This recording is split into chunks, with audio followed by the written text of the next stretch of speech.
everyone. Happening Monday, the Range for Hope Foundation will be hosting its annual Fairways to Freedom charity golf event.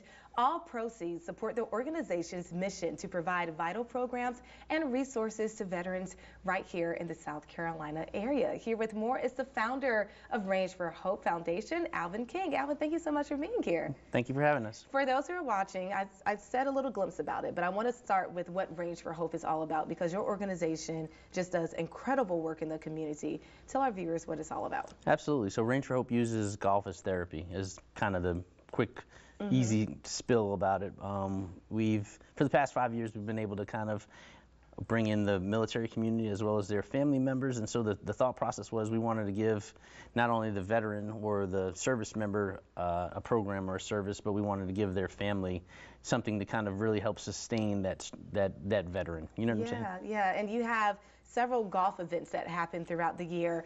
Fairways to Freedom is one of them, and this is like on a championship level course, so it's going to be very exciting for spectators. Tell us the layout of the event on Monday. So actually we're doing it at Fort Jackson. So Fort Jackson has two 18-hole courses, which are very nice. It's on the military installation, so it's a good tie-in together.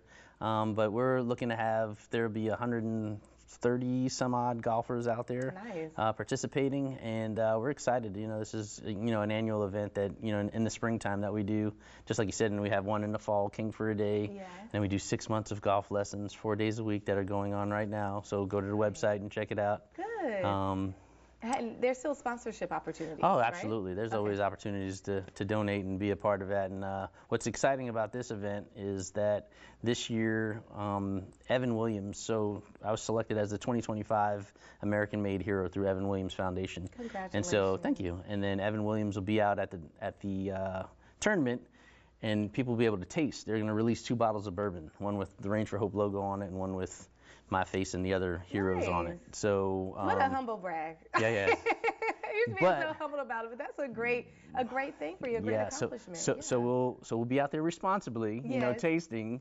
But we'd love to invite people out to come out and check that out. So there'll be a lot of other activities going on. You'll be, if you haven't ever seen somebody with a modified AR-15 shoot a golf ball down down the golf hole, that's always a great thing. And then there's just tons of raffles, tons of what are those called? The silent auction items. I always forget that. I was going to say, listen, I'm glad that you're even able to join us today because I know you have a lot of planning to do behind the scenes. And with that being said, once you sit back and you reflect on the event after being involved in all the planning, right? This is your vision. What's your favorite thing about this?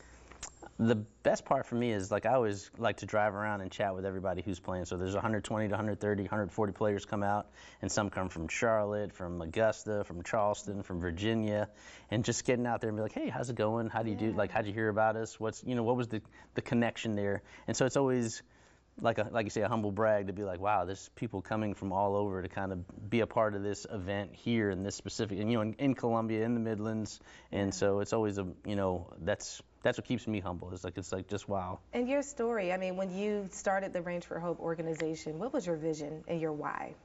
I think the big why was when I retired, there was a lot of programs that were specifically for the veteran only, and so I just wanted to build a support system in that veteran community, because as a veteran, as a family person, you have, you want to do things with your family as opposed to just like getting dropped off to veteran camp and say, hey, we'll pick you up in 2 hours. You know what I'm saying? Yeah, that's a good point. Well, thank you so much for coming on. We want to make sure that we share all the details of the event happening on Monday, Fairways to Freedom Golf Tournament, Monday, May 12th. It starts at 10 a.m. That's when the shotgun starts. Fort Jackson Golf Club is happening there. The address there on your screen. And you don't need to pay or register to attend. Nope, just come on out. Yeah. Yep. Absolutely. So the only thing is that Fort Jackson has now changed their policy with coming on and off. So if you don't have a real ID, make sure you have 2 forms of ID to get on base. Okay, I'm so glad you said that. We're actually doing a story about that today. So let me say we'll have more coming up on your news at 4 about the real ID, because the deadline to, I think it's today. Yes, today, yeah. So it actually starts today. You can still get it past today if you have not received it, but it goes into effect, the use of it today. So make sure you get that. And thank you so much for reminding our viewers. And thank you for what you do for our community, and thank you for your service. We appreciate it. Thank you, Billie Jean, as always. Yes, we're going to take a quick break. We have another part of the military that we're going to explore today as well. We're going to hear from an author who is retired from the Navy. He has an incredible story. Stay tuned, everyone.